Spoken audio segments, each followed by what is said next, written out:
Welcome to Build Live on Channel 9. We're here at the end of day 2 for a recap. My name is Sarah Drasner, but I'm also joined with some panelists. Everyone's going to introduce themselves. We'll start with Jeff. Jeff Sandquist. I lead developer relations for the cloud. I'm Chad Fowler. I am a GM of startup advocacy. Hi, I'm Shane Shohan, and I work in PAX, who look after third-party app experiences on Windows. And I'm Charlotte Yarkoni. Great. So we saw a lot of exciting things in the last 2 days for keynotes, and I was just wondering what the most exciting thing was and what were the best demos that you saw. Go first? Yeah, sure. Sure. I'd say, first of all, just us as a company, as a cloud and AI company, right? I think about the different demos, and one of the things was the cognitive search things that we did around it. If just by putting your objects right in Azure and blob storage, just by being thing as a user of Azure, your solutions now are all ready for AI and ML. And everything in blob storage now, you can just go with cognitive services search and have access to that and do that work without having to think twice. And I think it's about how does that become native and part of just everything that we go do as a developer. And watching a keynote signal that to our customers and even to us internally was really a great moment. I got to tell you, I really liked the live share announcement from the VS team. That was super cool to me. In fact, I was walking around and I heard a lot of people be like, oh man, this is so amazing because the other day we were trying to fix a bug and we couldn't do it because we were all running different platforms, and now we can actually we can use the same tool, and collab is so important when you're doing development, particularly when you're in a lot of diverse and just geographically different spaces and places and teams. It was a super handy tool. I actually thought that one was pretty neat myself. I also got to tell you, one of my highlights has been the cuddle corner with the ponies and the bunnies and the puppies. Yeah. I think for me, when I look at the day 2 keynote especially, the whole Microsoft Graph theme was amazing. I think it was nice just to see that actually, when people think of the graph, they only ever see it in one light, like it's a data store, but it's not actually. It's a bunch of services that are tailored around the user itself. So I like the fact that a developer can actually go and harness their application experience directly and make sure that it's totally tailored really for the end user across Office and Windows and Azure. It's cool. Yeah, you saw, and my favorite demo was the Office demo from the first day, the intelligent meeting where everyone was in the office and they were auto-transcribing and pulling out action items. I came from the Office group recently after coming in through the Wunderlist acquisition, and we were sort of always dreaming of this sort of thing. Although I would say, honestly, some of the most exciting stuff I saw was from startups that I was talking to at the conference. Really great startup community here, and some just really amazing demos of people using Azure to do stuff like automated battery as a service for electronic vehicles in India, for example. Nice. Yeah, I thought that the Office demo was so cool because of the accessibility implications of that. And I guess that kind of leads into some of the AI features that we're talking about with Azure. How has Azure uniquely positioned itself in a kind of a field of AI right now? I think, again, it's what I said in the beginning, which was about how do you make it easy for developers just to participate, right? Just by putting things in blob storage, just by putting things in Azure, they're going to be accessible. And how do we make those tools easier for you, right? Paige on our team, she talks often about a role as a data scientist or doing work is getting data into the right format before you have to go work with it. It's almost like, how do I get something into a CSV file or into a manageable state? And I think there's a lot of things that we're doing to make that easier for developers so that they can go work and do that. And I think every developer today has to become an AI developer, right? You aren't going to have, oh, let's hand this over to the AI person. I look at some of the demos you've done around JavaScript. You got to be able to do AI and ML. And so I'd say our products need to reduce that friction, make it easy, because every developer, when they do their work, should be able to take advantage of artificial intelligence. Yeah, one of the best examples of the data that you're talking about is the graph, too. It's such a hard problem to actually figure things out, like divide things into the domain and make meaningful connections. So the fact that that's just present already is pretty powerful. I agree with that. And I think, look, being able to offer cognitive services across all the Azure features is a super cool thing. It really is. To Jeff's point, I agree absolutely with what he's saying. I think when you're building a platform and Azure is the platform, AI becomes very much integrated into that across all the different services, across all the different feature sets. It just becomes an inherent part of the platform such that you can actually leverage that integration to create more value. And you're not spending all your time trying to connect tools to one another or trying to connect data stores to one another. I actually do think that's a big part of the message that we've put out this year at Build, is that integration between cloud plus AI, so that the whole thing is actually an integrated platform. That's super important. And I think for me, it's kind of interesting. So I always see it as you do all the number crunching, all the heavy lifting, and the training a model in the cloud, and it's fantastic. And then from a Windows perspective, one thing you can do is say, well, actually, there are certain times where I need low latency or privacy, and actually that's kind of nice too, because I can then take that machine learning model that I've built in the cloud, and then also run that locally on Windows too, which is a great experience.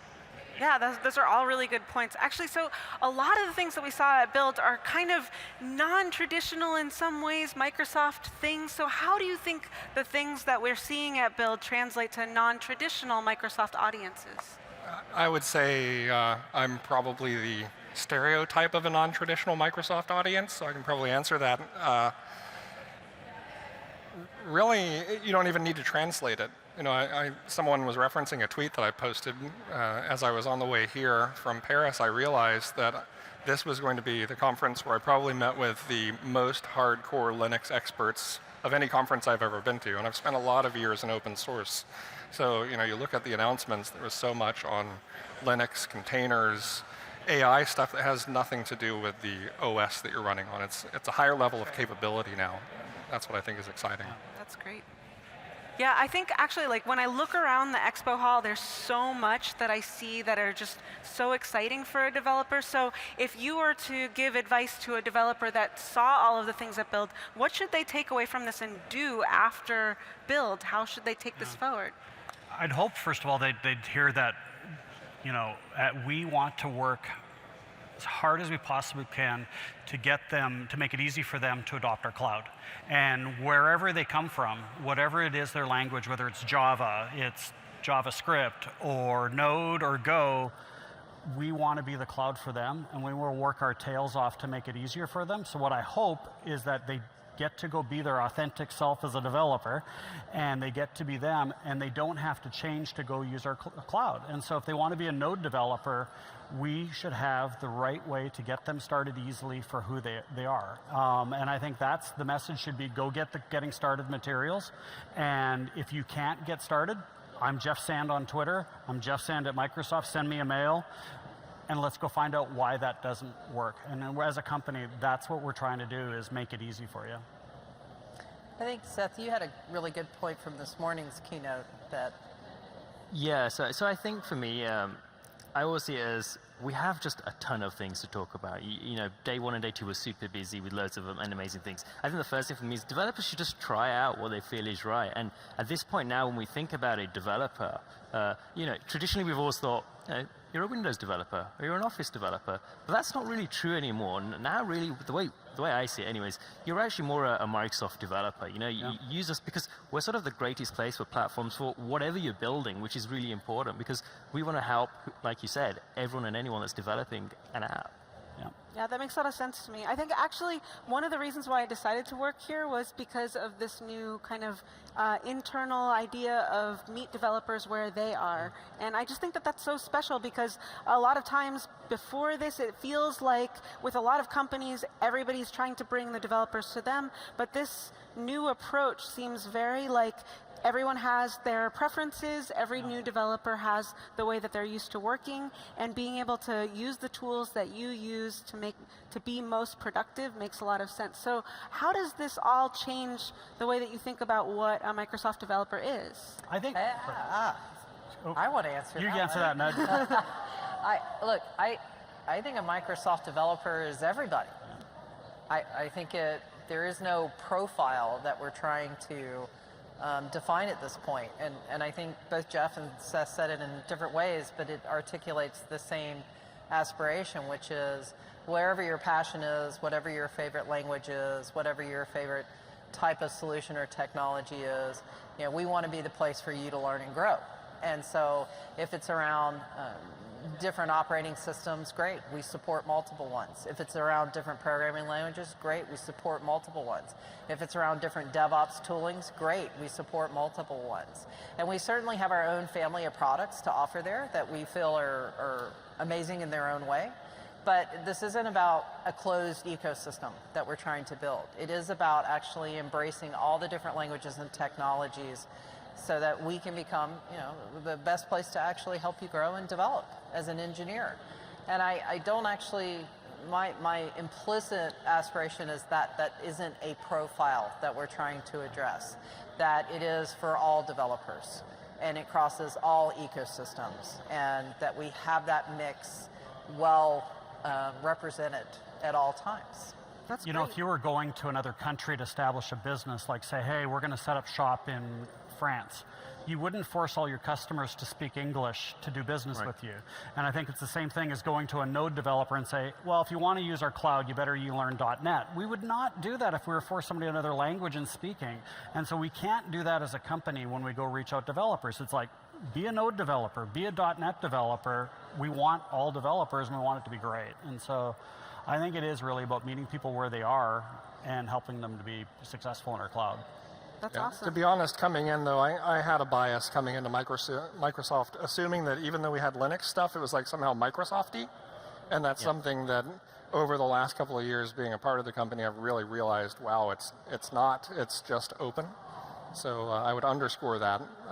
We kind of have to unlearn what being a Microsoft developer means, and I say that from coming from the outside, as I think you are too. That you come with a bias from the past, which is no longer true. It is a different place. It's a different culture. Totally, and I think that's reflected in some things like VS Code is a really, really good example of a team that I feel like is totally looking out at all of the different developers and filling needs for across different languages, which I think is actually kind of incredible how much they do that. I mean, they closed 4,000 issues in one release. I mean, that's just incredible. So in terms of what excites you about what's going on in the cloud and AI, what do you think is really like the most exciting things looking forward into the future of Azure? I'd say, just in the broadest sense, what I love about the fact that working on the cloud or anything like this is you can be wherever you want, and you can be the next Microsoft, the next Google, the next Facebook. You don't have to move to Seattle. You don't have to move to San Francisco. You can be anywhere in the world, and you can have the computing power to go build the next great thing. And I love the empowerment of what it gives for developers. You know, it takes an ingenious engineer. It's 2 in the morning. They have an amazing idea. And frankly, if that takes hold by the end of the week, you're not sitting there going, well, we need to order in 3 more servers and procurement's going to have it in six months. You didn't even have a procurement because you're like yourself. It's the fact that anybody, anywhere can be the next great thing. And that is an empowering thing that wasn't the case for a long time ago. And I just, in general, I think that people will create companies now in all sorts of places, and that excites me about it. And there's a rapid acceleration there too. Like Jeff and I are old enough that we probably bought multi-$100,000 servers and set them up ourselves in a data center, and there was such a, it was so low level and so expensive to get started. And really over the last couple of years, you go from AI and data science being something that only a special group of people could do, like I felt unworthy. Then you have these higher level of abstraction that are just getting layered on, and it is a rapid acceleration of progress to move up the stack, so that we provide stuff that's just like really high level and lets you get your work done. Yeah, I think to be honest, I haven't written code in about quite a while. I think it's been about 2 days. So, but actually, as a developer, like I think the key thing for me is it's actually just the choice, right? It's the freedom, and actually that's what I like about it. Like one day it could be like, hey, I'm gonna write a C# XAML app. The other day it could be like, I'm gonna do some, node work, maybe in WSL, because actually now I've got the best of everything across all the different things that Microsoft has to offer, and I think that choice is really supercharges whatever I want to build, and actually it's just my own ideas that then become my own limitation, which is kind of nice. I think for me, if you kind of take a step back and you look at where we are with the intelligent cloud and a lot of the maturity across all the different cloud platforms, that just the ease of use is so much more there regardless of your starting point. And I think that's super cool. And I think we're on the cusp of a lot of big trends that are going to kind of accelerate that horsepower. I mean, I get super excited, and then I get super confused when I have to talk about like entanglement for quantum computing, because that just kind of melts my brain. But I actually think those types of investments and research opportunities are going to translate into so much more horsepower 5, 10 years from now. It's going to be phenomenal. But I think the really exciting thing for this year, and it's interesting, is around the intelligent edge. And you start looking at the capability set that's getting built out there. You know, Chad and I were just visiting with some startups, and we were talking about this company was building an edge fabric. And it was just, I mean, it was really quite amazing, because you think about all the different devices that are going to go into that. You think about even how we're thinking about Microsoft 365. But what's the set of processing power and capability set you're going to need at the edge versus the cloud to really optimize for a variety of different use cases? And I think that intelligent edge is ripe for some massive shifts forward with some of the innovations that are coming out. It's a really interesting time, and I'm really actually excited about it. And that's the kind of stuff I was talking about with acceleration too, because a few years ago that sounded like crazy daydreams. You know, being able to run models on these low-powered devices on a drone flying around. You know, technology has really done some weird stuff over the last few years to get us closer to sci-fi. I mean, we have some services that are just like an API call away from being able to use real cognitive services to analyze things, which I think as a developer, you don't even have to, you know, learn every single thing about that data set or train a model or anything. You can dive into those abstractions if you want to. You know, there's different levels of it, but having the choice between being able to spin something up really quickly means that you can, it's the difference between getting something off the ground or just having it be an idea. So I think in terms of the future and other, you know, younger developers who are starting to come into this field and are just learning, Charlotte, you were talking to some younger developers here today. So what do we think about younger developers and their future with Microsoft, and kind of what we see into the future, and how do we foster the next generation of these young devs? You know, it's really one of the funnest parts of my job, and that's a hard statement because I actually have a lot of fun things about my job that I really enjoy. But the time I get to spend with students, and typically I spend not a whole lot of time with K through 6, because those are folks that are a little bit more based on teaching computational thinking skills, less into specific programming languages or frameworks or things of that nature. But I will tell you, recently I spent time with a program here in Seattle that fosters STEM curriculum for girls in high school. It was awesome. I had the privilege to go be part of their award ceremony and give a talk about my career and how I ended up in tech. And one of the nice things is Microsoft has been a benefactor of this organization, where every year they bring children from different school environments in Washington State, and they do a field day and code camp on campus in Microsoft.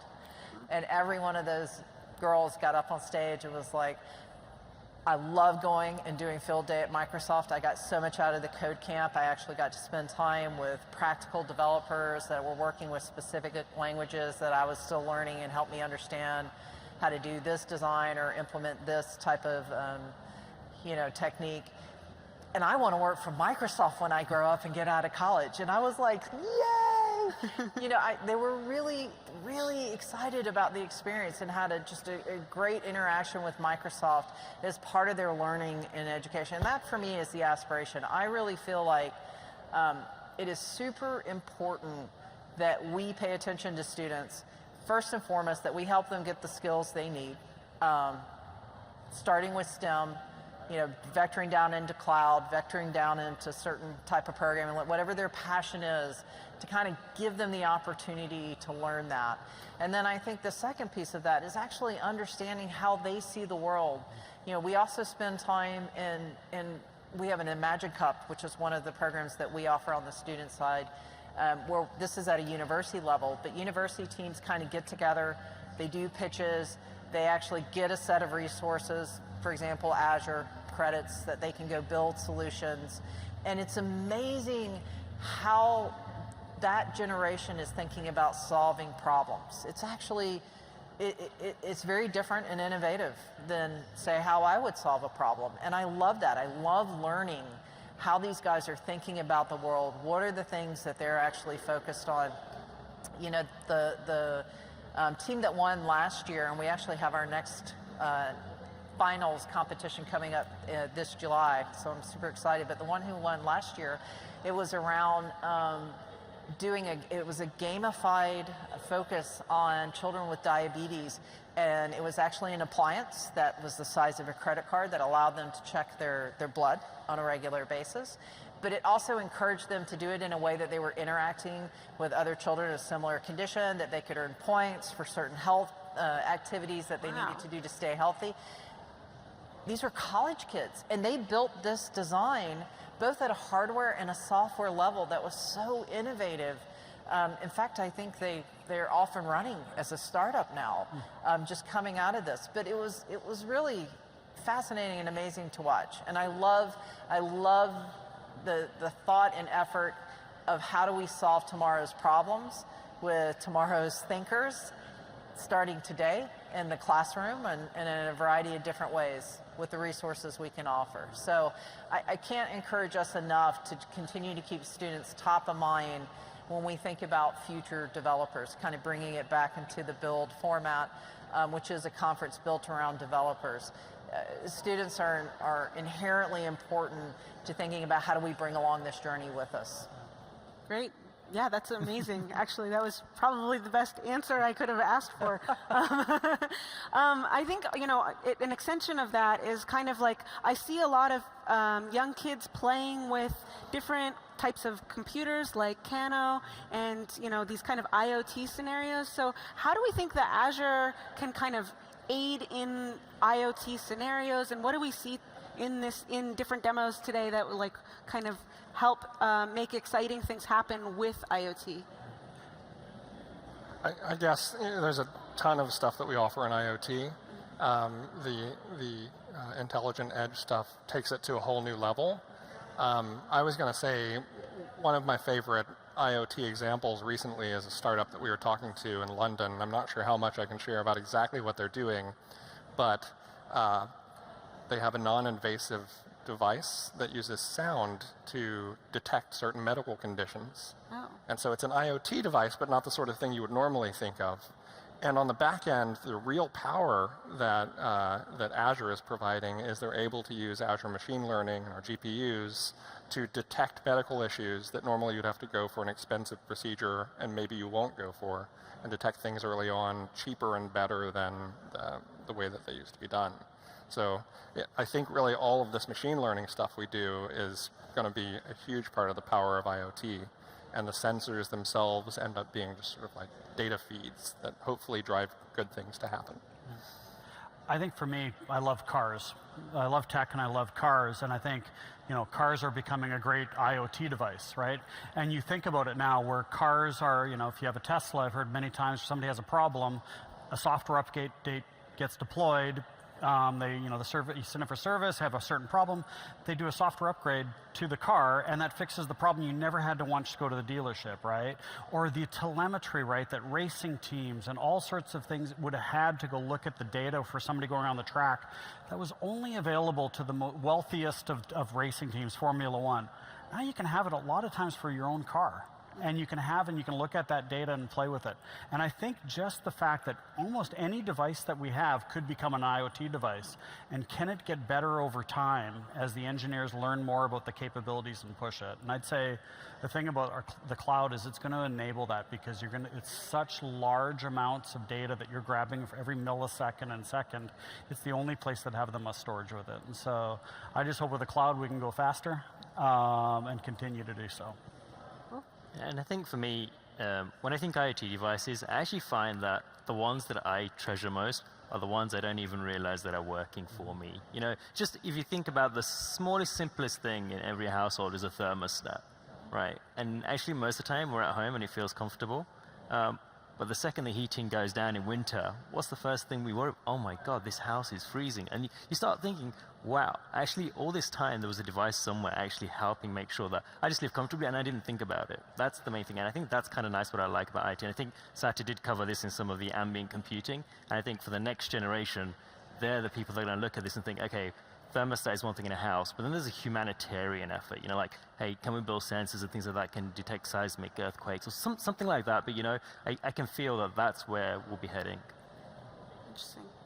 So, okay, so one of the best things, I speak at a lot of conferences, and one of the things that I like most about being at conferences like this is the community involvement and being able to talk to people on the ground. So what are some of the best conversations you had person to person with some of the attendees that you saw here, or just like a random person that you met during the course of this conference? You go first. He's looking at me. Yeah, I've had so many good conversations. It's hard to single one out. I will share with you. I did get the opportunity. I was able to mention our youngest build attendees, Disa and Anna, ages 10 and 12, who were here. We actually had another guest, Ruby, who last year was her first year at Build. This year she's 14, and she actually came back. And I got to do a fun little Q&A with them. And it was interesting. One of the things we ended up talking about was accessibility, and a lot of the more thematic conversation that Satya overlaid about the opportunity we have, both with our platforms and the investments we make and the responsibility that comes along with that. And I really enjoyed, the conversation of where are we doing a great job when it comes to accessibility, visual, hearing. Where could we do more in areas of learning? These kids go to school full time, and so they think about it in terms of, oh, I would love to see this in a classroom, or I think this would be kind of cool. And so it was just, first off, it was awesome. By the way, they all sat through the hours of keynote yesterday, and nobody was tired at the end of it. And I thought that was pretty amazing too, because I don't think I could get my 11-year-old to sit still for that long. But they really enjoyed all the keynotes, and they actually were actively thinking about, for some of the announcements we made, for example, again, around accessibility, how could we actually be doing more with some of the investments in technology, which I thought that was pretty cool.